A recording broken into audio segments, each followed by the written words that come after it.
Hi welcome to hash నేను మీ మనోజ్. నిజమే, ప్రేమ గురించి నాకేం తెలుసు, లైలా మజ్నుకు తెలుసు, పారు దేవదాసుకు తెలుసు, ఆ తర్వాత తమకే తెలుసు అని శంకర్ దత్త ఎంబీబీఎస్ సినిమాలో చిరంజీవి చెప్పే ఈ డైలాగ్ గుర్తుందా?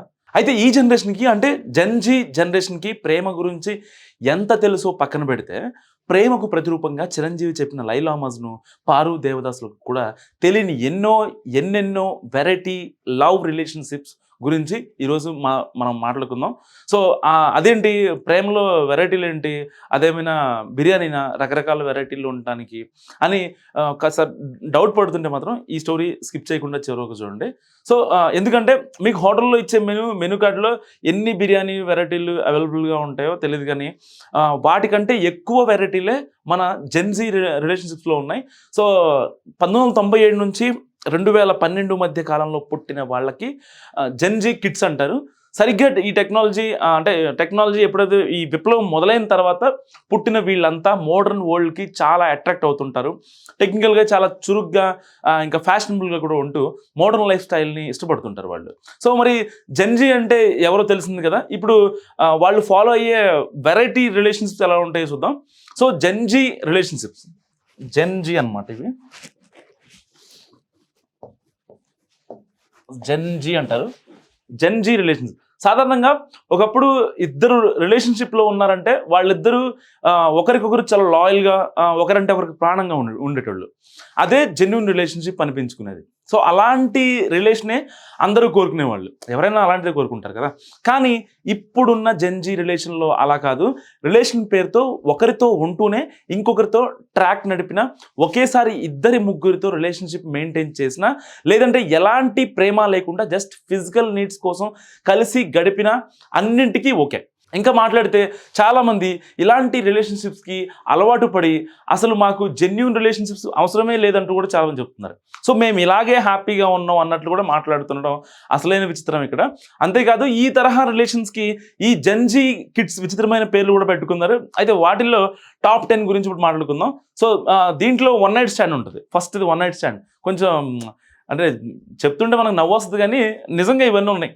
సో ఏ మాత్రం పరిచయం లేని ఇద్దరు అనుకోకుండా కలిసి ఓ రాత్రి శారీరక సుఖాన్ని అనుభవించి ఆ తర్వాత ఎవరి దారిన వాళ్ళు వెళ్ళిపోవడమే వన్ నైట్ స్టాండ్. ఇది చాలామంది తెలుసు. ఇది చేసిన వాళ్ళు నాకు కామెంట్లో పెట్టండి ఎంతమందితో చేశారు ఏంటనేది. అండ్ నెక్స్ట్ హుక్అప్, ఇది కూడా వన్ నైట్ స్టాండ్ లాంటిదే, కానీ ఇందులో కేవలం రాత్రి మాత్రమే కాకుండా ఎప్పుడైనా ఫిజికల్గా కలిసి ఆ తర్వాత తమ దారిని తాము వెళ్ళిపోవచ్చు. అంటే ఒక రోజున ఒకతో అయిపోయేది కాదు, తర్వాత ఎప్పుడైనా మళ్ళీ కలవాలనిపిస్తే వాళ్ళు మళ్ళీ కలుసుకోవచ్చు. సో థర్డ్ వన్ వచ్చేసి ఫ్లింగ్. ఒకరి నుంచి ఒకరు ఎలాంటి సీరియస్ రిలేషన్షిప్ ఆశించకుండా కేవలం ఫిజికల్ మజా కోసం కలిసి ఉంటారు.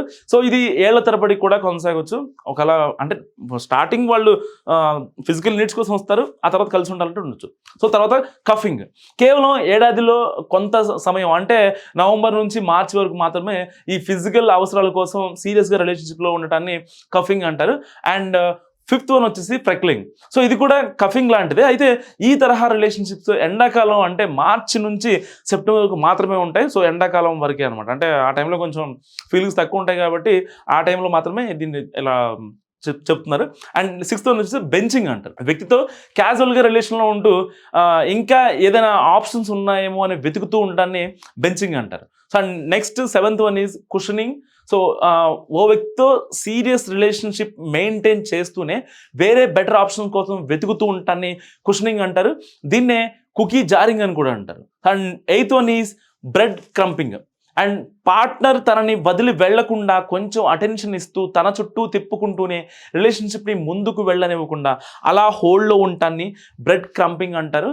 And ninth one is situationship. So situations effect వల్ల ఒకరితో రిలేషన్స్లో ఉండటాన్ని సిచ్యువేషన్షిప్ అంటారు. అండ్ పార్ట్నర్స్ ఇద్దరు మానసికంగా శారీరకంగా కూడా ఒక్కటైనా ఇద్దరి మధ్య ఎంత స్ట్రాంగ్ రిలేషన్షిప్ ఉన్న దాన్ని ముందుకు తీసుకెళ్లకుండా ఉండటాన్ని సిచ్యువేషన్షిప్ అంటారు. అంటే అవసరానికి తగ్గట్టు ఉంటాం అనమాట. అప్పుడు ఆ టైంలో వాళ్ళు ఎలా ఉంటారో వీళ్ళు ఎలా ఉంటారో వాళ్ళ మీద అండర్స్టాండింగ్ ఎలా ఉంటుంది అనేది ఈ situationship. And next 10th one is lost one, ghosting. ఒకరితో సీరియస్ రిలేషన్షిప్లో కంటిన్యూ చేస్తూనే ఉన్నట్టుండి ఎలాంటి ఎక్స్ప్లెనేషన్ ఇవ్వకుండా రిలేషన్షిప్ని కట్ చేసేసి మూవ్ ఆన్ అయిపోవడాన్ని ఘోస్టింగ్ అంటారు.